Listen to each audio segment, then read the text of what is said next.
ನಮಸ್ತೆ, ಎಲ್ಲರೂ ಹೇಗಿದ್ದೀರಾ? ಚೆನ್ನಾಗಿದ್ದೀರಾ? ನಾನು ನಿಮ್ಮ ಪ್ರೇಮ. ಇವತ್ತಿನ ಬ್ಲಾಗ್ ಬಂದು ಗುರುವಾರ ಮತ್ತು ಶುಕ್ರವಾರದ ಬ್ಲಾಗನ್ನು ಶೇರ್ ಮಾಡ್ತಾ ಇದ್ದೀನಿ. ಈ ವಿಡಿಯೋ ಇಷ್ಟ ಆದರೆ ಲೈಕ್ ಮಾಡೋದನ್ನು ಮರಿಬೇಡಿ. ಹಾಗೆ ಇನ್ನೂ ನನ್ನ ಚಾನಲನ್ನು ಸಬ್ಸ್ಕ್ರೈಬ್ ಮಾಡ್ಕೊಂಡಿಲ್ಲ, ಪ್ಲೀಸ್ ಸಪೋರ್ಟ್ ಮಾಡಿ. Subscribe to my channel. ಗುರುವಾರ ಒಂದು ಸಂಜೆ ವೇಳೆಗೆ ಒಂದು 4 ಗಂಟೆಯಲ್ಲಿ ಶಾಪಿಂಗ್ ಹೋಗೋಣ ಅಂತ ಹೋಗಿದ್ವಿ. ಒಂದು ಬಜಾರ್ ಥರ ಇರುತ್ತಲ್ವ, ಅದಕ್ಕೆ ಹೋಗಿದ್ವಿ. ಅಲ್ಲಿ ನೋಡಿದ್ರೆ ಕೆಲವೊಂದು ಐಟಮ್ಸ್ ಎಲ್ಲ ತುಂಬ ಚೆನ್ನಾಗಿತ್ತು, ಆದರೆ ಬೆಲೆ ಜಾಸ್ತಿ ಅನ್ನಿಸ್ತು ನನಗೆ. ಪುಟ್ಟದಾಗಿ ನಿಮಗೆ ವಿಡಿಯೋದಲ್ಲಿ ಸ್ವಲ್ಪ ದೊಡ್ಡದಾಗಿ ಕಾಣ್ಬೋದು ಅನ್ಕೋತೀನಿ. ನಾವು ಹತ್ರ ನೋಡಿದಾಗ ಈ ಪುಟ್ಟ ಪ್ಲೇಟ್ಸ್ ಎಲ್ಲನೂ 40 ರೂಪೀಸ್, 50 ರೂಪೀಸ್, 30 ರೂಪೀಸ್, ಬೌಲ್ ಆಗಿರ್ಬೋದು, ಪ್ಲೇಟ್ ಆಗಿರ್ಬೋದು. ಆದರೆ ಇವೆಲ್ಲ ಪಿಂಗಾಣಿ ಥರನೇ ಇರುತ್ತೆ, ಯಾವುದು ಫೈಬರ್ ಏನು ಇರಲಿಲ್ಲ. ಇದೂ ಅಷ್ಟೇ ಪಿಂಗಾಣಿ ಥರದ್ದೇನೆ, ಫೈಬರ್ ಥರದ್ದು ಯಾವುದೂ ಇರಲಿಲ್ಲ. ಪ್ಲೇಟ್ಸ್ ಎಲ್ಲನೂ 150, 120 ಆ ಥರನೇ ಇತ್ತು. ನೋಡಿದ್ವಿ ಕಲೆಕ್ಷನ್ ಹೇಗಿದೆ ಅಂತ ಹೇಳ್ಬಿಟ್ಟು. ಮತ್ತು ಬೌಲ್ಸ್ ಆಗಿರ್ಬೋದು, ಪಿಂಗಾಣಿ ಐಟಮ್ಸ್ ಆಗಿರ್ಬೋದು, ಪ್ರತಿಯೊಂದು ನನಗೆ ಒಂದು ಸ್ವಲ್ಪ ಕಾಸ್ಟ್ಲಿ ಅನ್ನೋದಕ್ಕಿಂತ ಸಿಂಪಲ್ಲಾಗಿತ್ತು, ಏನು ಅಷ್ಟೇನು ಬೆಲೆ ಇರಲಿಲ್ಲ. ಇವೆಲ್ಲನೂ 50 ರೂಪೀಸ್ ಈ ಥರ ಇತ್ತು. ಪ್ರತಿಯೊಂದು ಇತ್ತು. ಅಂದರೆ ಈ ಚೈನಾ ಬಜಾರ್ ಹತ್ರ ಎಲ್ಲ ಅಂತಾರೆ, ಆ ಥರ ಒಂದು ಹೋಗಿದ್ವಿ ಅಲ್ಲಿಗೆ. ಮುದ್ದೆ ಮಾಡಿರೋದಾಗಿರ್ಬೋದು, ಮುತ್ಕೋಲ್ ಆಗಿರ್ಬೋದು, ಇದು ಅಷ್ಟೇ 80 ರೂಪೀಸ್ ಏನೋ ಹಾಕಿದ್ರು. ಬೆಲೆ ಎಲ್ಲ ಅಷ್ಟರಲ್ಲೇ ಅನ್ನಿಸ್ತು ನನಗೆ.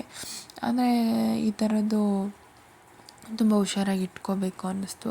ಸರಿ ಅಂದ್ಬಿಟ್ಟು ಏನೇನೆಲ್ಲ ಶಾಪಿಂಗ್ ತಗೊಬಂದೆ ಅಂತ ನಿಮಗೆ ಲಾಸ್ಟಲ್ಲಿ ತೋರಿಸ್ತೀನಿ. ಪ್ರತಿಯೊಂದು ಐಟಮ್ ಅಷ್ಟೇ ತುಂಬ ಚೆನ್ನಾಗಿತ್ತು. ಈ ರೀತಿ ಪುಟ್ಟದು ಎಲ್ಲನೂ, ಮತ್ತು ಈ ರೀತಿ ಒಗ್ಗರಣೆ ಹಾಕೋದು ಎಲ್ಲ ಥರ ಐಟಮ್ಸು ಇತ್ತು ಅದರಲ್ಲಿ. ಈ ಥರದ್ದೆಲ್ಲ 40 ರೂಪೀಸ್, 50 ರೂಪೀಸ್, 150 ಈ ಥರನೇ ಇತ್ತು ಪ್ರತಿಯೊಂದೂ. ಸರಿ ಅಂದ್ಬಿಟ್ಟು ಎಲ್ಲ ನೋಡಿಕೊಂಡು ಬಂದ್ವಿ. ಅದೇ ಕ್ವಾಲಿಟಿ ವೈಸ್ ಚೆನ್ನಾಗಿತ್ತು, ಇಲ್ಲ ಅಂತ ಹೇಳಿಲ್ಲ, ಚೆನ್ನಾಗಿತ್ತು. ನನಗೆ ಈ ಥರದ್ದು ಇಷ್ಟ ಆಯಿತು. ಬೌಲ್ಸ್ ಅಂದರೆ ಇದು ಏನನ್ನ ಹಾಕಿಡೋದಕ್ಕೆ, ಫ್ರೂಟ್ಸ್ ಆಗಿರ್ಬೋದು, ಏನಾದರೂ ಒಂದು ವಸ್ತು ಹಾಕಿಡೋಕ್ಕೆ ಚೆನ್ನಾಗಿತ್ತು ಅಂತ ಹೇಳ್ಬಿಟ್ಟು ತೊಗೊಂಡ್ವಿ. ಮತ್ತು ಇದು 3 ಬರುತ್ತೆ. ಇದಕ್ಕೆ ಬಂದು ಒಂದೊಂದಿಗೆ 150 ಅಂತ ಹೇಳಿದರು. ಆ ಸೆಟ್ ಬಂದು 450 ಏನೋ ಆಗುತ್ತೆ ಮೇಡಮ್ ಅಂತ ಹೇಳಿದ್ರು. ಸರಿ ಅಂದ್ಬಿಟ್ಟು ತೊಗೊಂಡಿಲ್ಲ ನಾವು. ಕೆಲವೊಂದು ಐಟಮ್ಸ್ ಮಾತ್ರ ತೊಗೊಂಡ್ವಿ. ಮತ್ತು ಈ ಕ್ಲಿಪ್ಸು 10 ರೂಪೀಸ್, 50 ರೂಪೀಸ್ ಈ ಥರ ಇತ್ತು. ಚೆನ್ನಾಗಿತ್ತು ನೋಡೋಕ್ಕೆ. ನನಗೆ ಈ ಬ್ಯಾಗ್ ಇಷ್ಟ ಆಯಿತು. ಇದು ಬಂದು 250 ಏನೋ ಹಾಕಿದ್ರು. 250 ಆ ಥರನೇ ರೇಂಜಲ್ಲೇ ಇತ್ತು. ಒಂದು ಮಿಡಲ್ ಕ್ಲಾಸ್ ಫ್ಯಾಮಿಲಿಯವ್ರು ಈಸ್ಕೊಬೋದು ಅನ್ಕೋತೀನಿ. ಅಷ್ಟು ರೇಂಜ್ ಏನು ಚೆನ್ನಾಗಿರಲಿಲ್ಲ, ಮತ್ತು ಕ್ವಾಲಿಟಿನೂ ಏನೋ ಅಷ್ಟರಲ್ಲೇ ಅನ್ನಿಸ್ತು ನನಗೆ. ಮತ್ತು ನನಗೆ ಈ ಪಿಂಗಾಣಿ ವಸ್ತುಗಳು ಕೇಳಿ ತುಂಬಾ ಶಾಕ್ ಆಯಿತು. ಈ ಥರ ಈ ಪುಟ್ಟದಾಗಿರುತ್ತೆ ಅಲ್ವ, ಅದೆಲ್ಲನೂ 200. ಈಗ ನಾನು ನಿಮಗೆ ತೋರಿಸ್ತಾ ಇದ್ದೀನಲ್ವ, ಇದು 200. ಆ ಡಿಸೈನ್ ಇದೆಯಲ್ವ, ಆ ಡಿಸೈನ್ ಮೇಲೆ ಹೋಗುತ್ತಂತೆ, ಆ ಥರನೇ ಇತ್ತು. ನನಗೆ ಒಂದು ಸ್ವಲ್ಪ ಕಾಸ್ಟ್ಲಿ ಅನ್ನಿಸ್ತು. ಆಮೇಲೆ ಪುಟ್ಟದೆಲ್ಲ 100 ರೂಪಾಯಿ ಆ ಥರನೇ ಇತ್ತು. ಸರಿ ಅಂತೇಳ್ಬಿಟ್ಟು ನಿಮಗೆ ತೋರಿಸ್ತೀನಿ ನಾನು ಲಾಸ್ಟಲ್ಲಿ. ಒಂದು ಕೆಲವೊಂದು ಐಟಮ್ಸನ್ನು ತಗೊಂಡು ಮನೆಗೆ ಬಂದ್ವಿ. ಬಂದಿದ್ದ ತಕ್ಷಣ ಒಂದು ಹಾರ ಕೊಡಬೇಕಿತ್ತು. ಅದನ್ನು ಮದುವೆಗೆ ಅಂದರೆ ಎಂಗೇಜ್ಮೆಂಟಿಗೆ ರೆಡಿ ಮಾಡಿಟ್ಟಿದ್ದು ನಮ್ಮ ಮನೆಯವರೆಲ್ಲನೂ. ನಾನು ಬಂದು ತಾವರೆ ಒಂದು ಸೆಟ್ಟು ಅದು ಬಂದು ರೆಡಿ ಮಾಡಿಬಿಟ್ಟು, ಈಗ ಅವರು ಬಂದಿದ್ದರು, ಅವ್ರಿಗೆ ಕಟ್ಕೊಡೋಣ ಅಂತ ಹೇಳ್ಬಿಟ್ಟು ಇಲ್ಲಿ ಹಾರ ಕಟ್ತಾ ಇದ್ದೀನಿ. ಯಾವಾಗ ಈ ಕೆಲಸ ಮಾಡೋದ್ರಿಂದ ನಮಗೆ ಇದರಲ್ಲಿ ಸ್ವಲ್ಪ ಕೈ ಚೆನ್ನಾಗಿ ಆಡಿಸುತ್ತೆ, ಅಂದರೆ ಆಡುತ್ತೆ. ಚುರುಕಾಗಿ ಕೆಲಸ ಮಾಡಿರೋದಾಗ್ಬೋದು, ಹೂವು ಕಟ್ಟೋದಾಗ್ಬೋದು, ಹೂವು ಸುತ್ತೋದಾಗ್ಬೋದು, ಪ್ರತಿಯೊಂದೂ ಚೆನ್ನಾಗಿ ಗೊತ್ತಿರುತ್ತಲ್ವ. ಇದು ಒಂಥರ ಡಿಫ್ರೆಂಟಾಗಿ ಚೆನ್ನಾಗಿತ್ತು ಹಾರ. ಇದಕ್ಕೆ ಗ್ರೀನು ಮತ್ತು ಗೋಲ್ಡು, ಪಿಂಕು, ವೈಟ್ ಕಾಂಬಿನೇಷನಲ್ಲಿ ಇತ್ತಲ್ವ, ಚೆನ್ನಾಗಿ ಕಾಣಿಸ್ತಾ ಇತ್ತು. ರೆಡಿ ಮಾಡಿದ್ಮೇಲೆ ಈಗ ನಿಮಗೆ ತೋರಿಸ್ತೀನಿ ಈ ರೀತಿಯಾಗಿ. ಕೆಲವೊಬ್ರು ಕೇಳಿದ್ವಿ, ಮೇಡಮ್ ನಾವು ಬುಕ್ ಮಾಡಿದ್ರೆ ನಿಮ್ಗೆ ಕೊಡ್ತೀರಾ ಅಂತ. ನಿಜ ನಂಗೆ ಅದೆಲ್ಲ ಗೊತ್ತಿಲ್ಲ. ನನಗೇನಿದ್ರು ಮನೇಲಿ ನಮ್ಮ ಮನೆಯವ್ರು ಏನು ಕೆಲಸ ಹೇಳ್ತಾರೋ, ಅಂದರೆ ಹೂವು ಕಟ್ಟೋದ್ರಲ್ಲಿ ಅವರು ಫೋಟೋಸಲ್ಲಿ ತೋರಿಸ್ತಾರೆ, ನಾನು ಅದರಲ್ಲಿ ಡಿಸೈನ್ ಹೇಳ್ತೀನಿ. ಬೇರೆಯವರು ನಮಗೆ ಹೇಳಿರ್ತಾರಲ್ವ, ಆ ಡಿಸೈನನ್ನು ನಾನು ಮಾಡಿಕೊಡ್ತೀನಿ ಅಷ್ಟೇ. ಅದು ಕಟ್ಟೋಕ್ಕಾಗಿಲ್ಲ ಅಂತ ಹೇಳ್ಬಿಟ್ಟು ಅವ್ರ ಕೈಗೆ ಕೊಟ್ಟೆ. ಫುಲ್ ಫಿನಿಶಿಂಗ್ ಆದಾಗ ತೋರಿಸ್ತೀನಿ. ಚೆನ್ನಾಗಿತ್ತು ಈ ಸರಿ. ಅವರು ಎಂಗೇಜ್ಮೆಂಟಿಗೆ ಈ ರೀತಿ ಹಾರ ಮಾಡಿಕೊಡೋದಕ್ಕೆ ಹೇಳಿದರು. ನಿಜವಾಗ್ಲೂ ನನಗೆ ಗೊತ್ತಿಲ್ಲ, ಬುಕ್ಕಿಂಗ್ ಎಲ್ಲ ನನಗೆ ಗೊತ್ತಿಲ್ಲ. ಅದೆಲ್ಲನೂ ನಮ್ಮ ಮನೆಯವ್ರನ್ನೇ ಕೇಳ್ಕೋಬೇಕಷ್ಟೇ. ಕೆಲವೊಬ್ಬರು ಒಂದು 5-6 ಜನ ಕೇಳಿದ್ರಿ, ಮೇಡಮ್ ನಮಗೆ ಈ ರೀತಿ ನೀವು ಬುಕ್ ಮಾಡಿಕೊಂಡು ನಿಮಗೆ ಬುಕ್ಕಿಂಗ್ ನಂಬರ್ ಕೊಡಿ, ನಮಗೂ ಏನಾದರೂ ಬೇಕಾದಾಗ ನಿಮಗೆ ಹೇಳ್ತೀವಿ ಅಂತ. ಸರಿ ಅಂತೇಳ್ಬಿಟ್ಟು ನಾನು ಅವ್ರಿಗೆ ಇಲ್ಲ ಅಂತ ಹೇಳಿದೆ. ಸರಿ, ಈಗ ಫುಲ್ಲು ರೆಡಿ ಆಯಿತು. ರೆಡಿ ಆದಮೇಲೆ ಈ ಥರ ಇರುತ್ತೆ. ಅವತ್ತು ನೈಟ್ಗೆ ಬಂದು ಈ ಥರ ಮಾಡ್ಕೊಂಡಿದ್ವಿ, ಅಂದರೆ ಎಗ್ ರೈಸ್ ಮಾಡಿಕೊಂಡು ಈರುಳ್ಳಿ ಸೌತೆಕಾಯಿ ಕಾಂಬಿನೇಷನ್ ಆಗಿ ಮಾಡ್ಕೊಂಡಿದ್ವಿ. ಅವತ್ತಿನ ಕೆಲಸ ಅಲ್ಲಿಗೆ ಮುಗೀತು. ನೈಟ್ ಆಮೇಲೆ ನಾನೇನು ವ್ಲಾಗ್ ಮಾಡೋಕ್ಕೆ ಶುರು ಮಾಡಲಿಲ್ಲ. ಸರಿ ಅಂದ್ಬಿಟ್ಟು ಶುಕ್ರವಾರದ ಬೆಳಗ್ಗೆ ಸ್ವಲ್ಪ ಮಲ್ಲಿಗೆ ಹೂವೆಲ್ಲ ಇತ್ತು. ನೇನು ಹಬ್ಬದ ದಿನ ಮಾಡಿದ್ದಷ್ಟೇ, ಅಂದರೆ ಯುಗಾದಿ ಹಬ್ಬದ ದಿನ ಪೂಜೆ ಮಾಡಿದ್ದಿದ್ದು. ಸರಿ, ಸ್ವಲ್ಪ ಹೂವೆಲ್ಲ ಇಟ್ಟು ಪೂಜೆ ಮಾಡೋಣ ಅಂತೇಳ್ಬಿಟ್ಟು ಮಲ್ಲಿಗೆ ಹೂವು ಒಂದಷ್ಟು ಕಟ್ಕೊಂಡಿದ್ದೆ. ಒಂದು 1/4 kg ಒಂದು ಅರ್ಧ kg ಆಗೋಷ್ಟು ಹೂವನ್ನ ಕಟ್ಕೊಂಡಿದ್ದೆ. ಸರಿ ಅಂತೇಳ್ಬಿಟ್ಟು ಹೂವೆಲ್ಲ ತೆಗೆದುಬಿಡೋಣ ಅಂತೇಳ್ಬಿಟ್ಟು ಮೊದಲಿಗೆ ಹೂವನ್ನ ಕಟ್ಟಿಟ್ಕೊಂಡ್ಬಿಟ್ಟೆ. ಆನಂತರ ಮನೆಯೆಲ್ಲ ಗುಡಿಸಿ ಒರೆಸ್ಕೋತಾ ಇದ್ದೀನಿ. ಯಾಕಂದರೆ ನಾವು ಮೊದಲೇ ಮಾಡಿಟ್ಕೊಂಬಿಟ್ರೆ ನಮ್ಗೆ ಆಮೇಲೆ ಕೆಲಸ ಮಾಡ್ಕೊಳ್ಳೋದಕ್ಕೆ ಈಸಿ ಆಗುತ್ತೆ. ಸರಿ ಅಂತೇಳ್ಬಿಟ್ಟು ಒಂದು ಕಡೆಯಿಂದನೂ ಈಗ ನಾನು ನೀಟಾಗಿ ಗುಡಿಸಿ ಒರೆಸ್ಕೋತಾ ಇದ್ದೀನಿ. ಆನಂತರ ಒಂದು ಸ್ವಲ್ಪ ಮಿಷಿನ್ಗೆಲ್ಲ ಬಟ್ಟೆ ಹಾಕಿದ್ದೆ. ಬಟ್ಟೆ ಎಲ್ಲ ಹೋಗಿ ಒಣಗಾಕ್ಬಿಟ್ಟು ಸ್ವಲ್ಪ ಗಿಡಕ್ಕೆಲ್ಲ ನೀರು ಹಾಕ್ಬಿಟ್ಟು ಬಂದೆ. ಯಾಕಂದರೆ ಇದೆಲ್ಲ ನಾವು ಮಾಡಿಬಿಟ್ರೆ ಆಮೇಲೆ ನಮ್ಗೆ ಆರಾಮಾಗಿ ಪೂಜೆ ಮಾಡ್ಕೊಬೋದು.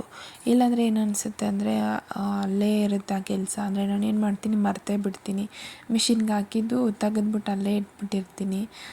ಸರಿ ದೀಪ ಹಚ್ಚಬೇಕು, ಟೈಮ್ ಆಯಿತು ಅಂತ ಆ ಥರ ಮರ್ತುಬಿಡ್ತೀನಿ. ಅಂತ ಏನು ಮಾಡ್ತೀನಿ, ನಾನು ಮೊದಲೇನೆ ಎಲ್ಲ ಕೆಲಸ ಮಾಡಿಬಿಟ್ಟು ಆಮೇಲೆ ದೇವ್ರ ಮನೆಗೆ ಹೋಗ್ತೀನಿ. ಒಂದು ವೇಳೆ ಜಾಸ್ತಿ ಶುಕ್ರವಾರದೊತ್ತು ಈ ರೀತಿ ಕೆಲಸ ಇಟ್ಕೊಳ್ಳಲ್ಲ.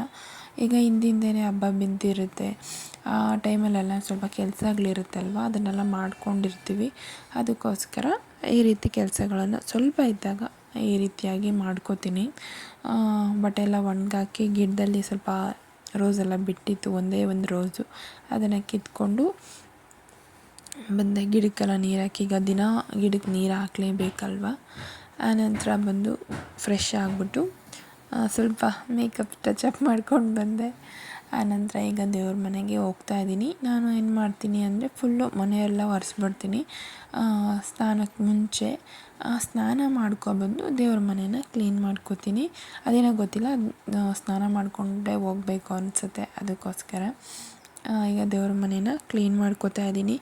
ಕೆಲವೊಂದು ಹೂವು ಮತ್ತು ಬೇವಿನ ಸೊಪ್ಪು, ಮಾವಿನ ಸೊಪ್ಪು ತುಂಬಾ ವೇಸ್ಟ್ ಇತ್ತು ಇವತ್ತು. ಹಾಗೆ ದೇವ್ರ ಮುಂದೆ ಇಟ್ಟಿದ್ವಲ್ವ, ಹಣ್ಣುಗಳನ್ನೆಲ್ಲ ತೆಗೆದು ಒಂದು ಬುಟ್ಟಿಗೆ ಹಾಕೋತಾ ಇದ್ದೀನಿ. ಈ ರೀತಿ ಇಟ್ಟಾಗ ಹಾಲಲ್ಲೇ ಇರುತ್ತಲ್ವ, ಬೇಕಾದಾಗ ಎತ್ಕೊಂಡು ತಿಂತಾರೆ ಅಂತೇಳ್ಬಿಟ್ಟು ನಾನೇನು ಮಾಡ್ತೀನಿ, ಹಾಲಲ್ಲಿರುವಂಥ ಒಂದು ಕಲರ್ ಡಬ್ಸನ್ನು ಇಟ್ಟಿದ್ದೀನಲ್ವ, ಅಲ್ಲಿ ಇಡ್ತೀನಿ. ಅವ್ರಿಗೆ ಬೇಕಾದಾಗ ತೊಗೋತಾರೆ. ಮತ್ತು ಈ ಹೂವು ಅಂತೂ ತುಂಬಾ ಎಲ್ಲ ಸ್ಮೆಲ್ ಬಂದುಬಿಟ್ಟಿತ್ತು. ನನಗೆ ಗೊತ್ತಿರಲಿಲ್ಲ. ನಾನೇನು ಮಾಡಿದೆ, ತುಂಬ ನೀರಿಟ್ಬಿಟ್ಟೆ. ಅಂದರೆ ಅದ್ರ 3/4 ಭಾಗದಷ್ಟು ನೀರಿಟ್ಟಿದ್ದೆ. ಅದು ತುಂಬ ನೀರಿಡಬಾರ್ದಂತೆ, ಒಂದು 1/4 ಭಾಗದಷ್ಟು ಮಾತ್ರ ನೀರಿಟ್ಟರೆ ಫ್ರೆಶ್ ಆಗಿರುತ್ತೆ ಅಂತ ಹೇಳ್ತಾರೆ. ಈಗ ನಿಜವಾಗ್ಲೂ ಹೂವುಗಳು ಎಲ್ಲ ಒಂಥರ ಸುರುಗಾದಂಗೆ ಆಗಿಬಿಡುತ್ತೆ ನಾವು 1 ದಿನ 2 ದಿನ ಬಿಟ್ಟರೆ. ಅದಕ್ಕೆ ನಾನೇನು ಮಾಡಿದೆ, ಅದನ್ನೆಲ್ಲ ನೀಟಾಗಿ ತೆಗೆದು ಈಗ ವಾಶಿಗೆ ಹಾಕಿದ್ದೀನಿ. ಆನಂತರ ಈಗ ಚಿಕ್ಕ ಫೋಟೋಗಳು ಮತ್ತು ಫೋಟೋಗಳಲ್ಲಿರುವಂಥ ಹೂವು ಎಲ್ಲನೂ ತೆಗಿತಾ ಇದ್ದೀನಿ. ತೆಗಿತಾದರೆ ಕೈಗೆ ಒಂಥರ ಮುರ ಅಂತ ಸಿಗುತ್ತೆ. ನಾವು ದಿನ ಪೂಜೆ ಏನೂ ಮಾಡೋದಿಲ್ಲ. ನಾನು ಜಾಸ್ತಿ ಮಾಡೋದು ಮಂಗಳವಾರ, ಶುಕ್ರವಾರ, ಏನೇನೋ ವಿಶೇಷವಾದ ಟೈಮ್ಗಳಲ್ಲಿ ಮಾತ್ರ ಮಾಡ್ತೀನಿ. ದಿನ ಸಂಜೆ ಮಾತ್ರ ದೀಪವನ್ನು ಹಚ್ತೀನಿ ಅಷ್ಟೇ.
ಈಗ ಎಲ್ಲ ಕ್ಲೀನ್ ಮಾಡಿಕೊಂಡು ಒರೆಸ್ಕೊಂಡಿದ್ದಾಯಿತು. ಈಗ ಸ್ವಲ್ಪ ಎಲ್ಲ ನಾವು ದೇವ್ರ ಮನೇಲಿ ಇಟ್ಟಿದ್ವಲ್ವ ಹಬ್ಬದ ದಿನ ಅದು ಪ್ರತಿಯೊಂದನ್ನು ತೆಗೆದು ಈಗ ವಾಶ್ ಮಾಡ್ಕೋತಾ ಇದ್ದೀನಿ. ನಾನು ಕಳಶ ಎಲ್ಲ ಏನು ಕದಲಿಸೋಕೆ ಹೋಗೋದಿಲ್ಲ.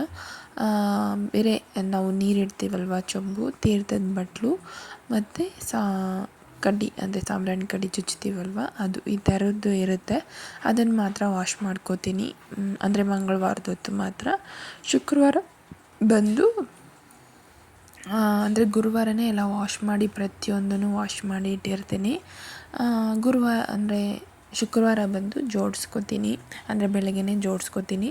ಕಳಶ ಇಡೋದಾದರೆ ಬೇಗ ಪೂಜೆ ಆಗುತ್ತೆ ನಮ್ಮ ಮನೆಯಲ್ಲಿ. ಇಲ್ಲ ಅಂದರೆ ಸ್ವಲ್ಪ ಹೂವು ಇಟ್ಟು ಪೂಜೆ ಮಾಡಬೇಕು ಮಂಗಳವಾರ ಅಂತಂದರೆ ಸ್ವಲ್ಪ ಲೇಟೇ ಆಗುತ್ತೆ. ನಾವು ಮಂಗಳವಾರ ಅಂದರೆ ಹಬ್ಬ ಇತ್ತಲ್ವ ಅವತ್ತು ಹಬ್ಬದ ಮುಂಚೆ ಎಲ್ಲ ಕಳಶ ಎಲ್ಲ ತೊಳೆದು ಹಬ್ಬದ ದಿನ ಜೋಡಿಸಿದ್ವಿ, ಯುಗಾದಿ ಹಬ್ಬದ ದಿನ. ಅದಕ್ಕೇ ನಾನಿವತ್ತು ಶುಕ್ರವಾರ ಸ್ವಲ್ಪ ಹೂವೆಲ್ಲ ಇಟ್ಟು ಎಲ್ಲ ತೆಗೆದು ಇಲ್ಲಿ ನೀಟಾಗಿ ಒರೆಸ್ಕೊಂಡು ವಾಶ್ ಮಾಡ್ಕೋತಾ ಇದ್ದೀನಿ. ಕೆಲಸಗಳಂದರೆ ಇದ್ದೇ ಇರುತ್ತಲ್ವ, ಅದಕ್ಕೇ ಇಷ್ಟನ್ನು ವಾಶ್ ಮಾಡಿ ಎತ್ತಿಡ್ತಾ ಇದ್ದೀನಿ. ಹಾಗೆ ಹೂವೆಲ್ಲ ಇಟ್ಟಿದ್ವಲ್ವ ದೇವ್ರ ಮುಂದೆ ದೊಡ್ಡ ದೊಡ್ಡ ದೀಪ ಎಲ್ಲ ಇಟ್ಟಿದ್ವಿ, ಅದಾಗೆ ಇತ್ತು. ಸರಿ ಅಂತೇಳ್ಬಿಟ್ಟು ಈಗ ನೀಟಾಗಿ ಅದನ್ನೆಲ್ಲ ಒರೆಸ್ಕೊಂಡು ವಾಶ್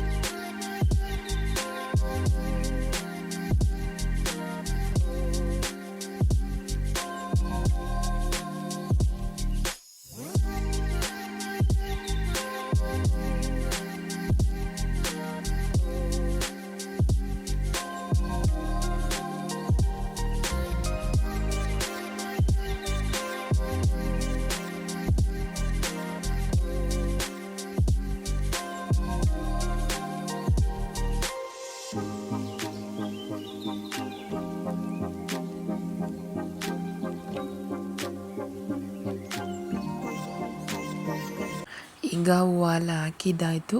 ಈಗ ದೇವ್ರ ಮುಂದೆ ಮತ್ತು ಹೊಸ್ಲಿಗೆ ಎಲ್ಲನೂ ರಂಗೋಲಿಯನ್ನು ಹಾಕೋತಾ ಇದ್ದೀನಿ. ಇದು ನಾನು ಸಪ್ರೇಟ್ ವೀಡಿಯೋನೇ ಮಾಡಿದ್ದೀನಿ, ನೋಡಿ ನೀವು. ನಾನು ಯಾವ ರೀತಿ ಕಲಿಸ್ಕೊಂಡು ಈ ಥರ ಇಡ್ತೀನಿ ಅಂದರೆ, ಈ ಥರ ಇಟ್ಟರೆ 2 ದಿನ 3 ದಿನ ಆದರೂ ಅದೇ ಥರ ನಾವು ಹೇಗೆ ಬಿಟ್ಟಿರ್ತೀವೋ ಅದೇ ಥರ ಇರುತ್ತೆ. ಮಕ್ಕಳಿದ್ರೆ ಗೊತ್ತಲ್ವ, ಅವ್ರು ಅಳಿಸ್ಬಿಡ್ತಾರೆ, ಅದಕ್ಕೇನಿದಿಲ್ಲ. ನಮ್ಮ ಮನೇಲಿ ಮೊದಲು ಹಾಗೆ ಮಾಡ್ತಿದ್ದ ನನ್ನ ಮಗ ವಿಶಾಲು. ಈಗ ಆ ಥರ ಎಲ್ಲ ಮಾಡೋದಿಲ್ಲ. ಗೊತ್ತು ಅವನಿಗೂ ತಂದ್ಬಿಟ್ಟು ಸುಮ್ಮನೆ ಆಗಿಬಿಡ್ತಾನೆ. ನನಗೆ ನೋಡೋದಕ್ಕೆ ಚೆನ್ನಾಗಿ ಕಾಣಿಸುತ್ತೆ ಅಂತ ಹೇಳ್ಬಿಟ್ಟು ನಾನು ಇದರಲ್ಲೇ ಬಿಡ್ತಾ ಇರ್ತೀನಿ. ಈಗ ದೇವರಿಗೆ ಪುಳಿಯೋಗರೆ ಪ್ರಸಾದ ಮಾಡಿದ್ದೆ. ಸರಿ ಅಂದ್ಬಿಟ್ಟು ಈಗ ಪೂಜೆಯನ್ನು ಶುರು ಮಾಡ್ಕೋತಾ ಇದ್ದೀನಿ. ಮೊದಲಿಗೆ ಬಂದು ಹೊಸ್ಲಿಂದ ಶುರು ಮಾಡ್ಕೋತೀನಿ ಪೂಜೆ ಮಾಡೋದಕ್ಕೆ. ಇಲ್ಲಿ ದೀಪ ಹಚ್ಬಿಟ್ಟು ಈಚೆ ಹೋಗಿ ಊದ್ಕಡ್ಡಿ ತೊಗೊಂಡೋಗ್ಬಿಟ್ಟು ಈಚೆಯಿಂದ ಒಳಗಡೆ ಪೂಜೆ ಮಾಡಿಕೊಂಡು ಬರಬೇಕಂತೆ. ಅದೇ ಒಳಗಡೆ ಕರ್ಕೊಂಡು ಲಕ್ಷ್ಮಿನ ಬರಬೇಕು ಅಂತ ಹೇಳಿದರು. ಸರಿ ಅಂದ್ಬಿಟ್ಟು ಆವತ್ತಿಂದ ನಾನು ಅದೇ ರೀತಿಯಾಗೇ ಮಾಡ್ತೀನಿ. ಹೊಸ್ಲಿಂದ ಒಳಗಡೆ ಪೂಜೆ ಮಾಡಿಕೊಂಡು ಬರ್ತೀನಿ. ಇವತ್ತು ಒಂದು ಸ್ವಲ್ಪ ಚಿಕ್ಕದಾಗಿ ಹೂವು ಹಾಕಿರೋದಕ್ಕೆ ಏನೋ ಒಂಥರ ಡಿಫ್ರೆಂಟಾಗಿ ಚೆನ್ನಾಗಿ ಕಾಣಿಸ್ತಾ ಇತ್ತು. ಲಾಸ್ಟಲ್ಲಿ ಈ ರೀತಿ ಸಾಂಬ್ರಾಣಿಯನ್ನು ಮನೆಯಲ್ಲೆಲ್ಲ ತೋರಿಸ್ಬಿಟ್ಟು ಬಂದು ಈಚೆ ದೇವ್ರ ಮುಂದೆ ಇಟ್ಟಿರ್ತೀನಿ. ಇಲ್ಲಿ ಈಚೆ ಒಂದು ದೇವರಿದೆ ಅಲ್ವಾ, ಎಲ್ಲಮ್ಮ ದೇವರು, ಅದರ ಹಿಂದೆ ಇಟ್ಟಿರ್ತೀನಿ.